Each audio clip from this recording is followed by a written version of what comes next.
Chung, your go-to for all things marketing, mindset, and manifestation.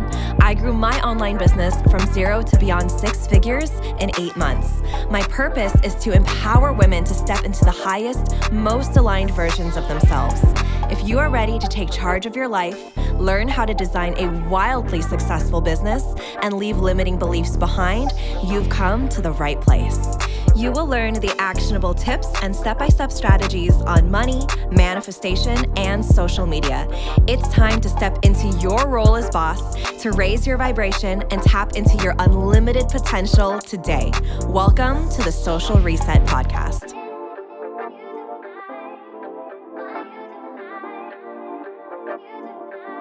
Hi, everyone, and welcome back to the podcast. I have a special friend and guest with me here today, Shirani.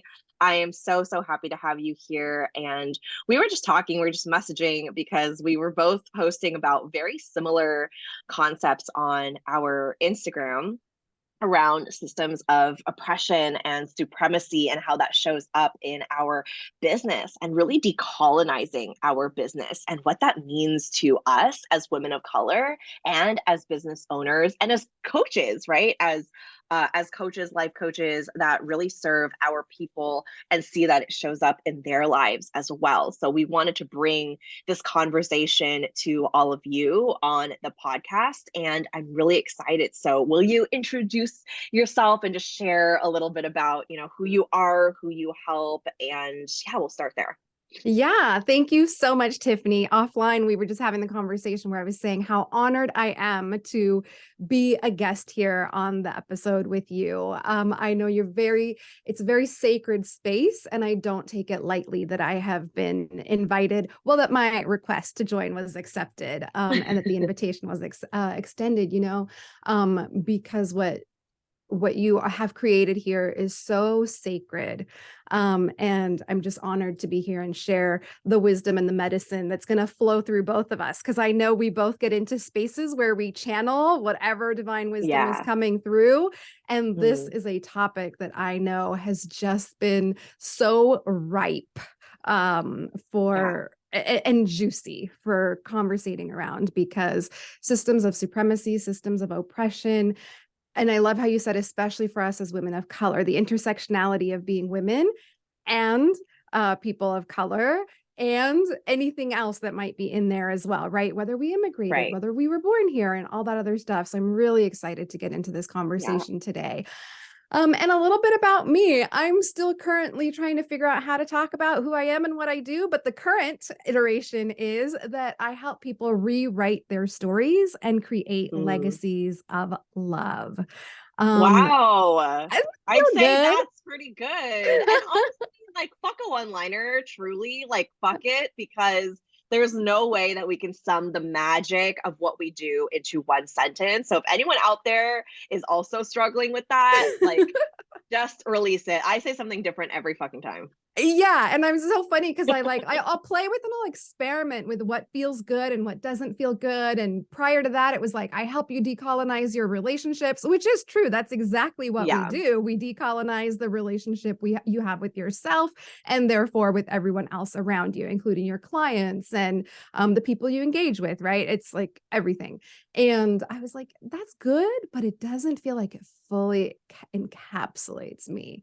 And so this is the current work in progress. And Beautiful. those one-liners, which is another reason why I love the work that you do and the conversation that we're having. And I think we're just going to get right into it, because I feel like systems of oppression show up so much in business and the ways that we do things. Hyper masculine, very toxic, go, push, force. You have to have your one liner, your 10-second elevator pitch. I swear to God, it's getting smaller and smaller now because people's attention is getting shorter and shorter, right? So it's just one of the beauties of something that I believe you do very beautifully, Tiffany, is you're such an example of what it looks like to be flowing with the feminine while not completely ousting the masculine, because that's the other piece. Like, we're not here to like totally oust the masculine. It's how do we learn to flow within certain systems and structures and boundaries and stuff that's already established, that we establish and create for ourselves. Yeah.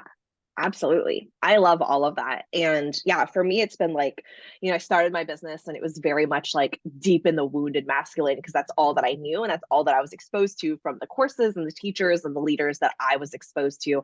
And then finding my way on the other extreme with the feminine and then realizing, oh, I actually do have to like take some action. For things to come to life. I know that story. I know that story really well, right? Yeah. But then we have to swing from both ends before we can find what feels right for us. Right. And what feels right for us in any given moment is going to be different in any given moment. Exactly. So I talk to my students a lot about seasons in their business and seasons in life as well, because nothing is linear. Nothing that we experience, that we heal from, recover from, grieve from, etc., is linear. And so, yeah, different seasons are going to bring up different things in our lives, our emotions, things that we're working through. And yeah, I feel like going from those two extremes, I've been able to create a harmony of where I allow myself to, dip into that masculine, create that structure, right? What does my business need to be kind of, it's like a stream of water or even a lake, like of running water. You think of it as extremely flowy, but there are barriers along the side that allow it to be, an open stream that continues to flow. Without that, it would just be, I don't know, just a huge unending body of water. But because there is some structure, you're able to flow even more, authentically. And I feel like that is a lot of how I approach my business, and the way that I approach my life even is like, I have that sacred structure that I've designed that works specifically for my business. And the way that I get to flow and break the rules on top of that or within that is very unique to what feels good to me. Yeah. And I have a mentor who called it like without the banks, like a river without banks is just a flood. And that's Exactly. Yeah, like, because we have to have that in order to flow in it. And you talk about the wounded masculine, like how in the beginning of your business you were very much in the wounded masculine. And Tiffany, I have a story that I would love to share with our listeners about a personal experience I had with that. Yeah, absolutely. Awesome. So I remember the exact date. It was September 23rd of 2020. So legit 6 months, almost exactly 6 months into the pandemic. And I was just getting ready to wrap up. I was in like a $10,000 coaching program, and it was about to come to an end in October, like the end of October. And I was like, oh my God, I haven't gotten my money's worth. So let me like do the thing that I have to do. So I forced a launch. And September 23rd was the day before CART was closing for that particular launch. And it's going to strike you as really funny. The program was called Fierce Authenticity Liberation. And it was supposed to be to help us free ourselves from all of these limits, the constraints, these systems of oppression, how we have internalized them. And nobody signed up. Not a single person. I did all the things that all the other business, gurus tell us to do, ads and funnels and, the webinar, and then the like 10-day launch, and pummeling them with emails every single day, totally colonizing their email boxes and telling them why they need to have this program because it's like the best thing on earth for them. Right. Like totally this, very wounded masculine energy. And I sat there, and I'm down in sunny San Jose. I know it's not far from you, Tiffany. And it was such a beautiful day that day. And literally, I'm sitting there and I'm journaling and I cry out and I'm like, God, why the fuck did this happen? again, because this isn't the first time I had experienced a launch in which I was so burnt out, so in the hyper masculine, so just trying to force something to be without being an energetic match for it, right? Without like slowing down and really getting mindful. And the words that I heard and the response that dropped in was, because you have been doing it the colonizer's way.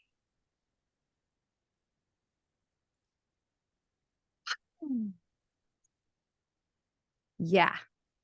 And literally in that moment when I heard that, I saw a long line of my ancestors, indentured servants, colonized, conquered, oppressed, led to believe that we were not good enough, not worthy enough, all the things that systems of oppression and colonialism, colonization do, right? Conquer, pillage, plunder, oppress, and then put it into our brains that we're not good enough, we can't do this, we aren't worth anything, all that other good stuff that they do. And literally that was a huge turning point for me in recognizing like, wow, maybe my business has, I mean, obviously, clearly that's the answer I received, right? Like as a woman who I call myself triple colonized, as a triple colonized woman, and I'll explain what that means here in a second. It's like, well, no wonder building a business that way was not going to work for me. And that was 2020. It's now the time we're recording this is February 2023. I'm still a work in progress. And what definitely happened is I learned to slow down. Like that was the last time that I legit burnt out so hard that I had to go into hibernation for several months. Like I literally went into an entire energetic system reorganization started to happen at that time. And I feel like I'm finally coming through that like reorganization rebirth period into a more sacred version of who I am and the experience that I bring to my people. Not doing things the colonizer's way, not doing things so hyper masculine, not doing things leading with imposter syndrome or thoughts that I'm not good enough or judgments or criticisms. And man, comparisonitis is my favorite, with South Asian history. Comparisonitis is a strong one. Oh, can't you be like so-and-so over there? How come their business does great? Blah, blah, blah, all that good stuff. And yeah. And so that for me was just like a huge eye-opening awareness and moment. And like I said, I'm still trying to find my way in that. And I always think back to that moment whenever I start to feel myself getting into that hustle, into that grind, into when things aren't feeling in alignment. I always think back and remember like, okay, am I doing this the colonizer's way? And what I'm also hearing, thank you for sharing that story and being so vulnerable with us. Fully see you in that and also resonate with that a lot. Not so much anymore, thankfully, but more so in the beginning of my business, 100%. I didn't know how else to show up. And I would say that most of us are that way, especially in the very beginning. Like I truly didn't know any better. And I've given myself grace and compassion and love moving through that because it truly was not something that I did intentionally. It was more so, this is how you build a business. It was almost like fact to me, right? This is how you build a business. This is how you're supposed to do it. This is how you manipulate people, on sales calls. I don't think I thought that intentionally, but looking back, like there were a lot of things that I was taught and that I did that was on the verge of manipulation, if not like full on manipulation. Yeah. And so I think that a big part of that is recognizing that this is a really big aspect of building a business. And it is so important to address it because we live in a world where these systems of supremacy and oppression reign, it is completely impossible for us to be fully free of that, right? We've picked it up in some way or another. So like you said, for you, one of the bigger things was comparisonitis, right? For other people, it might be something completely different, right? Could be like seeing their parents work extremely hard and sacrifice everything, which I think we've also probably seen that too, and thinking that like they just automatically have to sacrifice everything, or they self-sabotage because they're fearing that they have to sacrifice time with their family or their kids or whatever, right? And so it's really being able to recognize like where, not if, but where that shows up in our life and in our business. And it's also one of the biggest things that I work on primarily with my Magicmind mastermind students, because we're working in such a close container for 5 months, really looking at which ways in which ways has our businesses already kind of taken on that colonizer's standpoint, and how can we decolonize from that before we implement more strategies and structures so that it doesn't just continue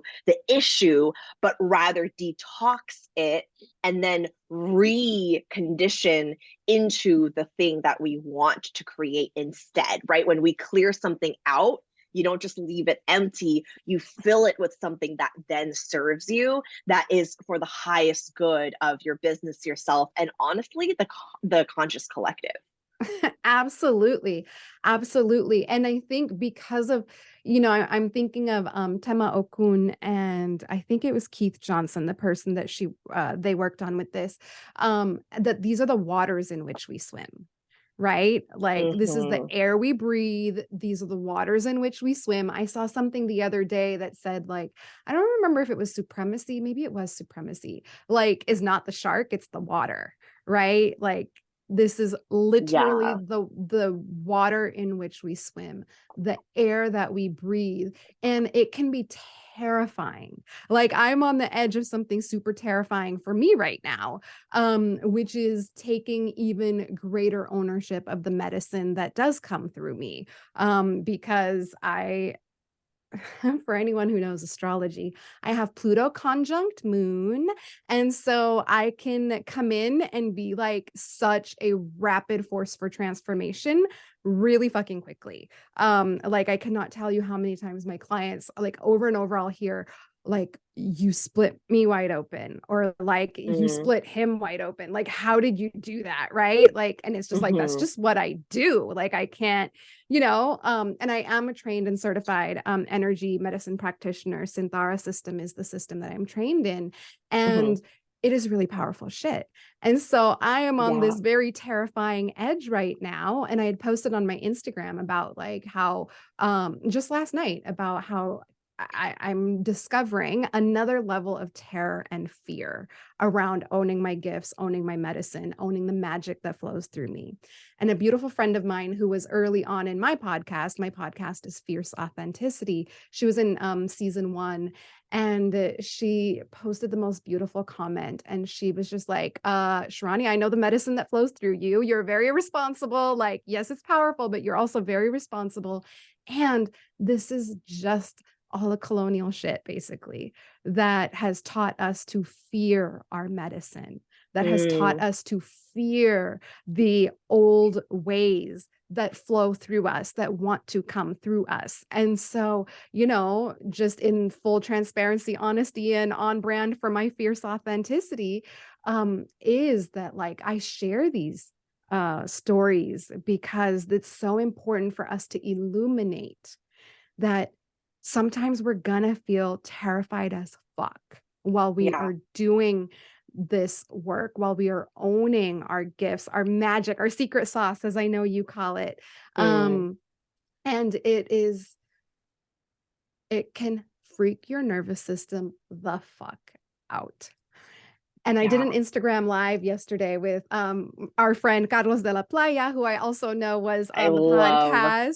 Yes. And we did a live called Decolonize Yourself. And literally, like, this is what we have to do in order to really own our medicine and our gifts. And he said something so beautiful about like, it's becoming a collaborator being in partnership with, right? And that we have to decolonize our nervous systems. And to me, the way I teach it is that literally supremacy culture from the very first colonization 6,000 years ago has jacked up our nervous systems. It has literally come in and hijacked our nervous systems, led us to live in fear and in terror. And we haven't been able to metabolize it because we still live in these systems. And so doing this work that we do is some of the most radical work, and it will freak your nervous system the fuck out.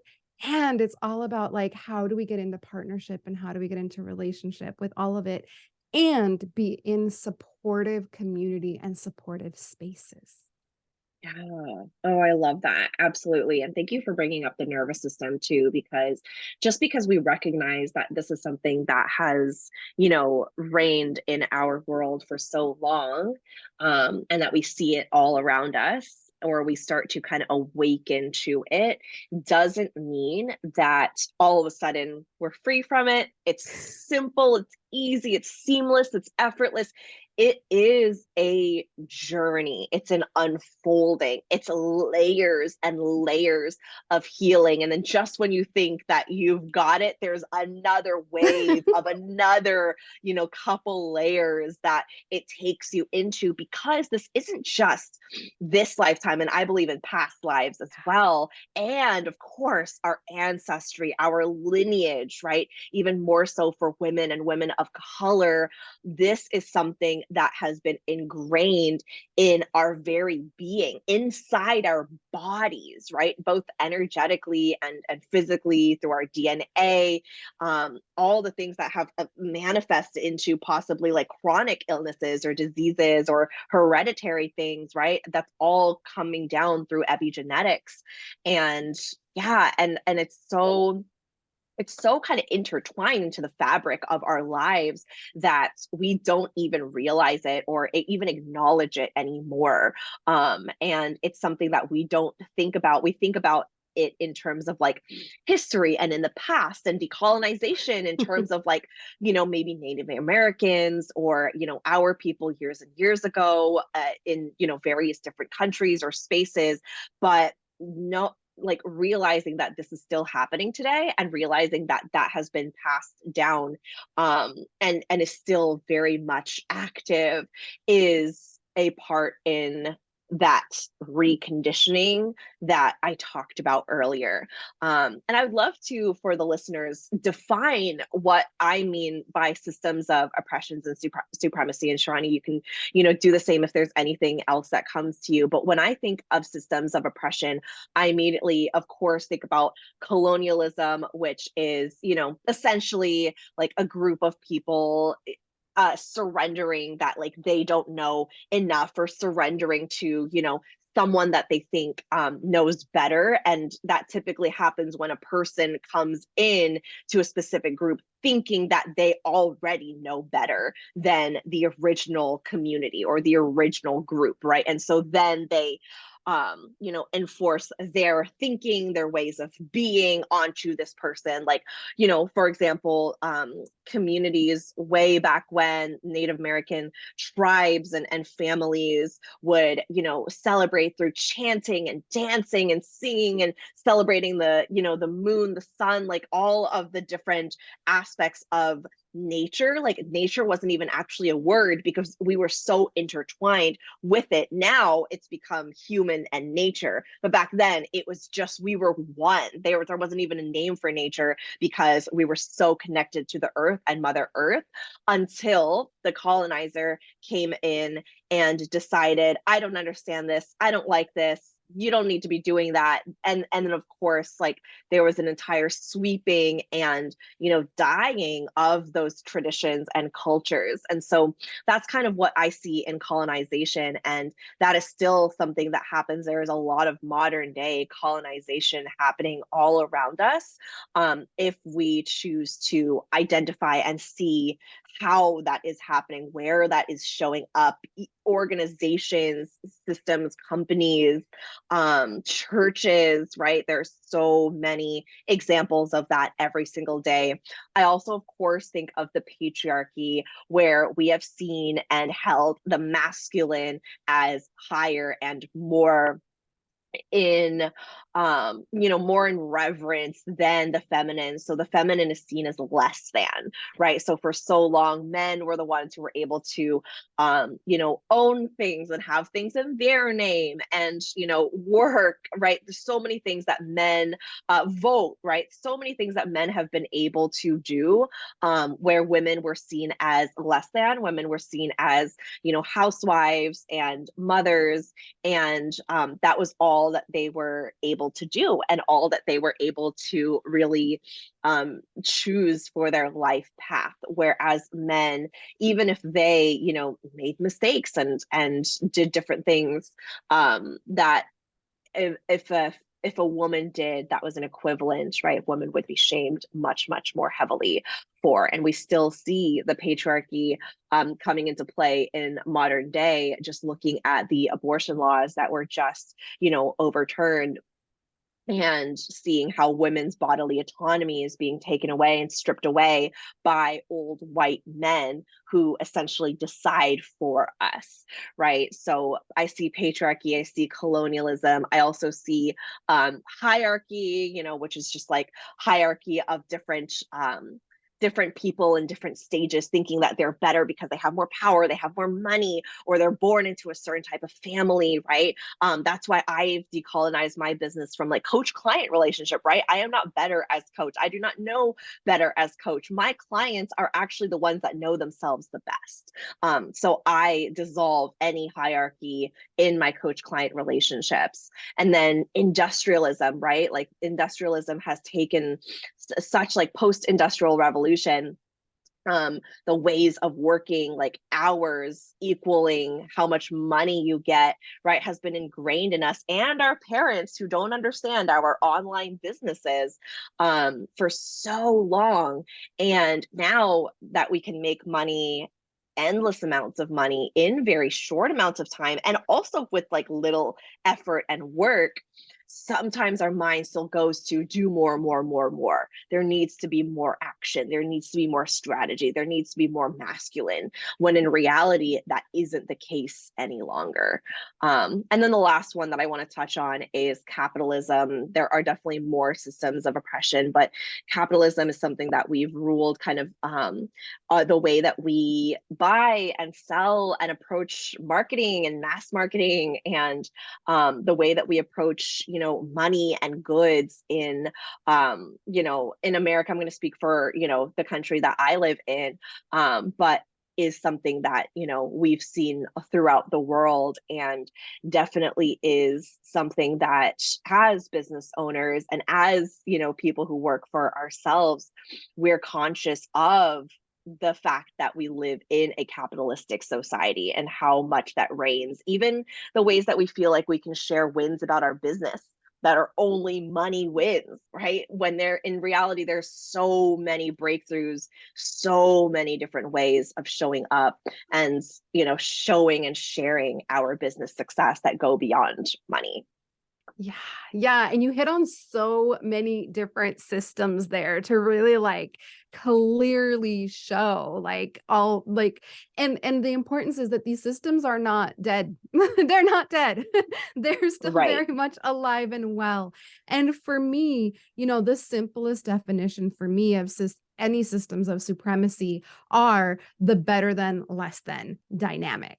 I Mm-hmm. know better than you. And then here's where the systems of oppression come in. So I am going to tell you how it needs to be done. I am going to tell you how to live your life. I'm going to tell you what you need to buy in order to make yourself feel better, look better, whatever. I'm actually going to tell you what you need to look like in order to be happy, right? Like those are the ways. And here's the thing, though, that's really important that I like to highlight with my work is that it's not just out there.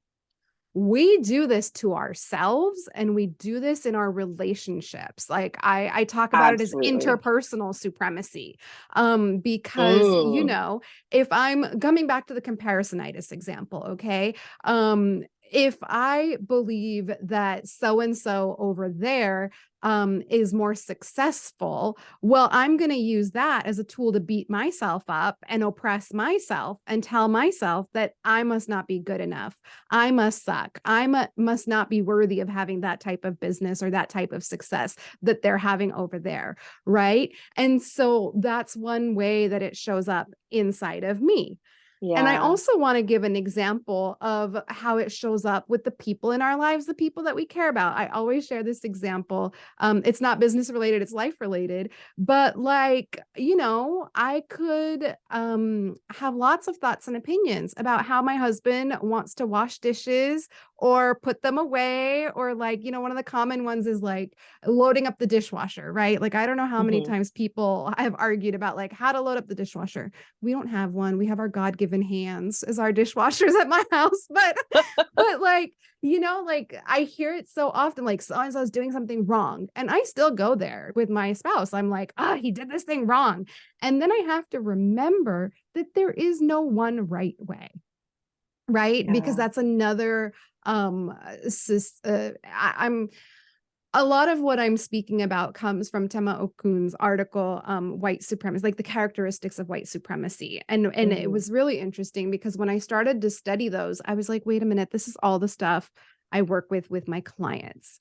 Like every Yeah. single one of these is something that shows up internally within my clients. And that's when I was like, adapted it to how we do it with ourselves and each other. So it's not just the Mm. systems out there, it's also how we have internalized them. And so I have a million and one ideas about how he, quote unquote, should do things. But that's where I get to catch myself and see like, Yeah. oh, hey, I think all of a sudden I'm better than him. Ooh, yeah. And if I say some Mm. shit right now, it's going to come off as judgmental. It's going to come off as criticism. It's going to come off as snarky. It's going to come off as I know better than him. And then shame is going to kick in, and I'm going to want to try to say something to make him feel small. And that's not how Yeah. I want to live in my marriage and my partnership. Right. And so these are the things that we unconsciously do, like that we do in our day-to-day, everyday lives that we don't even think about. Yeah. Thank you so much for bringing that up. I've been single for many years, like officially single. And so I'm not like actively thinking about a partner in that sense, even though I can definitely pinpoint um, ways in which, that's come up for me, especially in co-parenting, right? Like with my daughter's dad, we're very different people. We have very different values. There are very, very different things that we view as important in our lives and also in the world.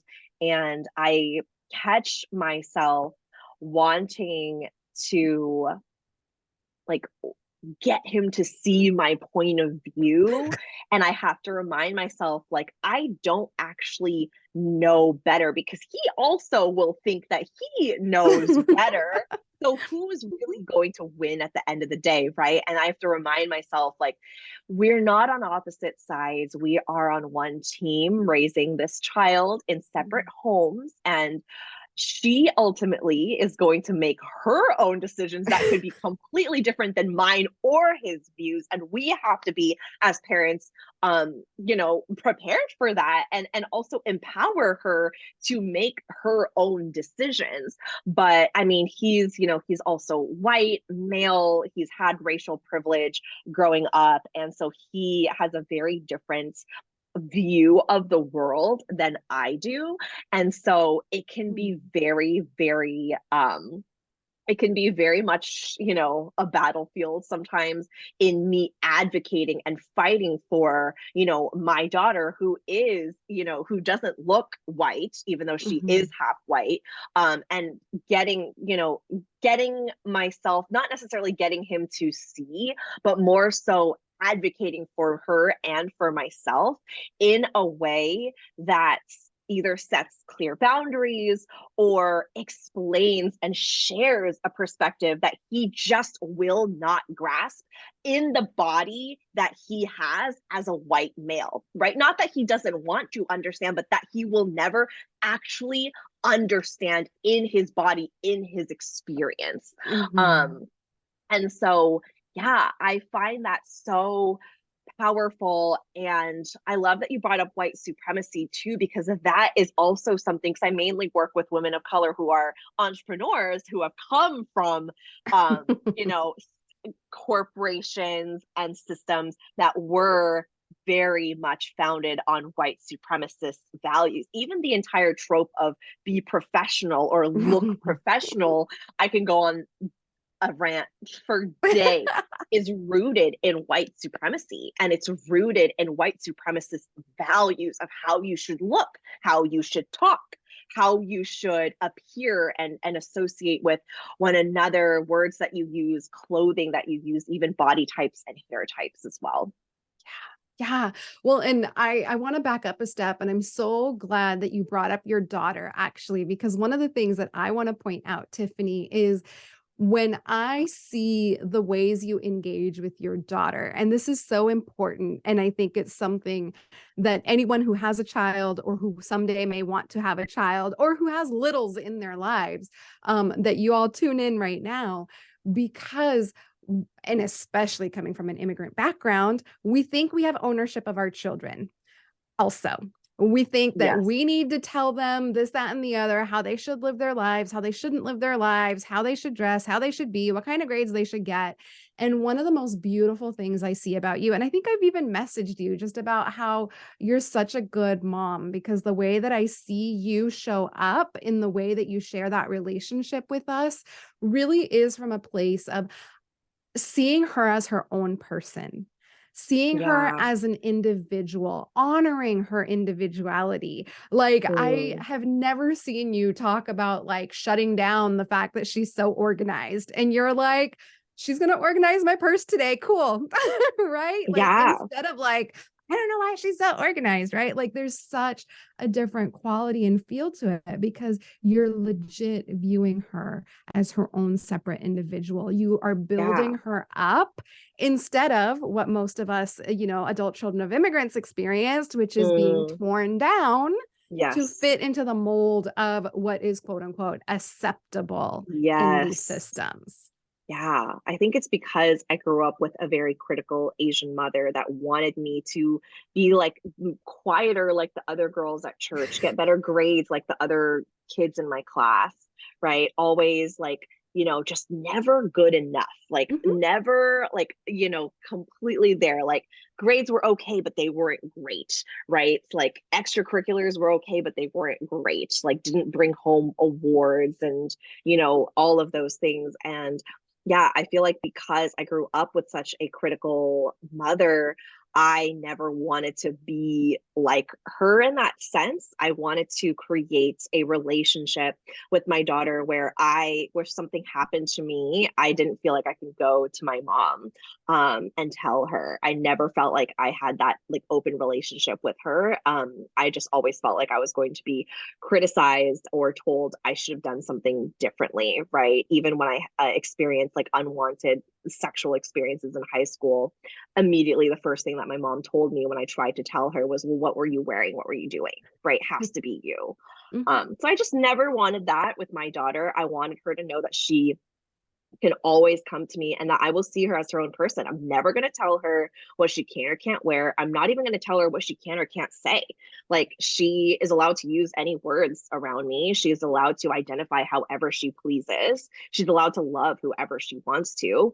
And she just knows that with me. Right. And, I know that her dad might not necessarily understand or see everything eye to eye, but I feel like ultimately she'll have that kind of safe haven with me and know that at the end of the day, like her parents love her. That might look a little bit different, but I think it's good that she has like varying experiences and environments that she's in so that she can ultimately choose for herself, because that's what she's going to do as she becomes an adult. It doesn't really matter, right? So just giving her that autonomy, I think, is really, really powerful.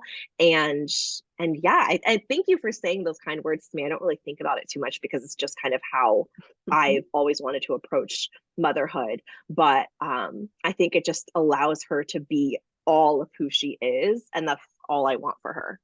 Yes. And I love this because Tiffany, what you just shared with all of us is you rewriting the story and creating your legacy of love. Mm. Like, and this is how we heal generational legacies, generational patterns, and we do things differently, right? And that's just such a beautiful, beautiful, like, I feel like mic drop moment. Just, yeah, you're such a good Mm. mama. Oh, thank you so much. I received that. I appreciate that. Yeah. So, is there anything else that you would love to riff on or talk about before we close the episode? I feel like we covered so many important topics today. Yes, we did. And the one thing that is popping up is not being so hard on yourself. Mm. Because if I think back to early in my entrepreneurial journey, even early in my decolonizing journey, right? Like there's this ingrained way of being, especially as people of color, especially as adult children of immigrants, maybe, right? Like of such the hyper criticism.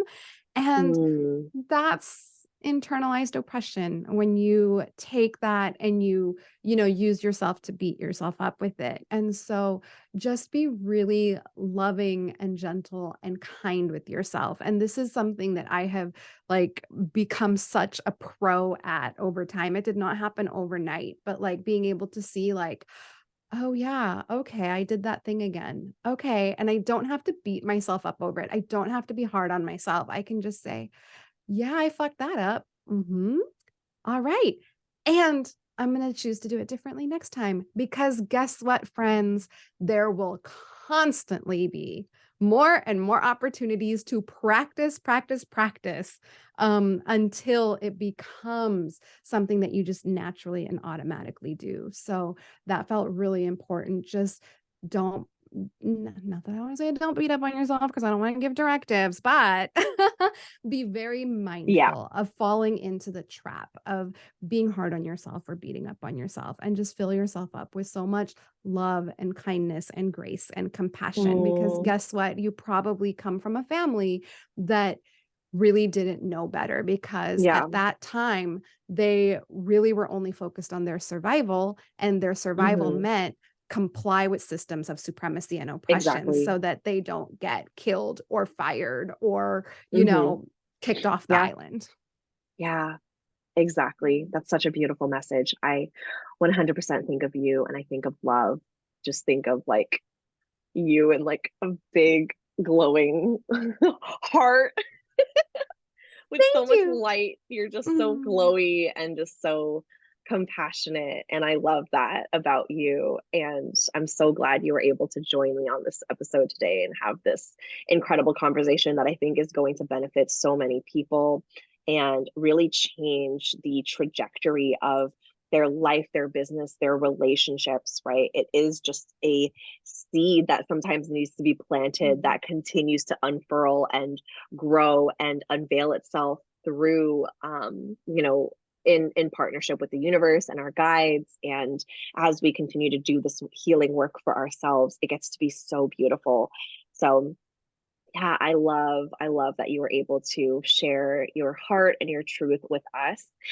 Where can we connect with Mhm. you and learn more about you and work with you? Yeah, before that, I want to say thank you so much. And Mm. I want to breathe into receiving that. So thank Yeah. you for that. I haven't viewed myself that way with like a big glowy heart around me. That's so precious. So thank you. That's an image I'm going to take with me.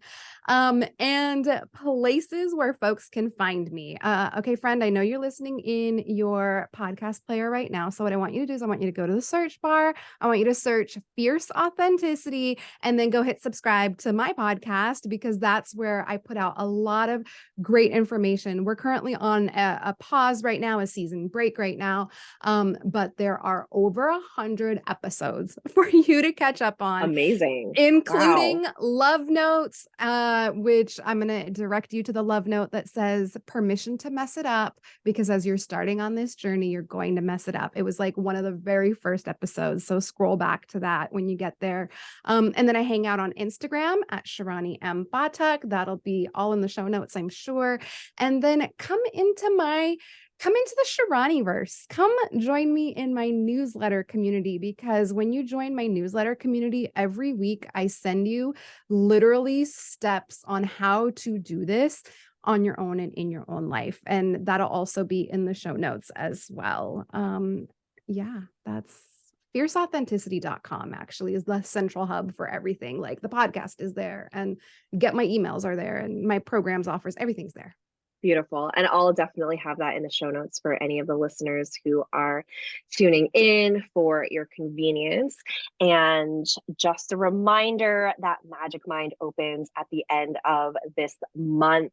So that is my 5-month spirit-led business coaching container for coaches and healers and instructors, mentors that are looking to do this work in their business in a very deep dive, right? Decolonizing all of the ways that supremacy and oppressive systems have reigned over their business, in their marketing, in their sales, in the way that they create offers, in the way that they coach, right? These are all things that we cover inside the Magicmind Mastermind.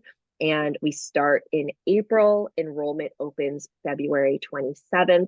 And there will be a link for the waitlist in the show notes. And you can always DM me if you want to chat further and get more details. I'm always open to hearing from all of you. All right. Thank you, Shirani, for a beautiful episode. Thank you, everyone, for tuning in. And I will catch you in the next one. Bye.